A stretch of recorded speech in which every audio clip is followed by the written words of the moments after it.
Дивата сеча не запира. За 3 недели полицијата поднесе 16 кривични пријави за кражби на огревно дрво.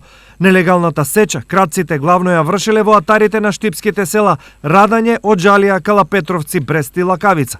8 кривични пријави до надлежното обвинителство против 10 лица поради постоење на основано сомнение дека сториле 5 кривични дела кражба и 3 кривични дела прикривање. 5 кривични пријави до обвинителството се поднесени против 7 лица поради постоење на основано сомнение дека истите сториле 5 кривични дела кражба.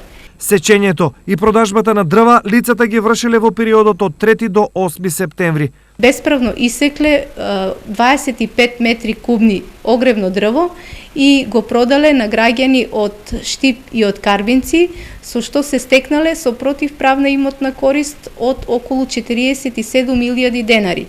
Одземени се и 5 возила со кои пријавените ги извршиле кривичните дела. Освен кратците, полицијата ги казни и купувачите на огревни дрва. Тројца штипјани заработија кривични пријави зашто купиле дрва иако знаеле дека истите се набавени нелегално.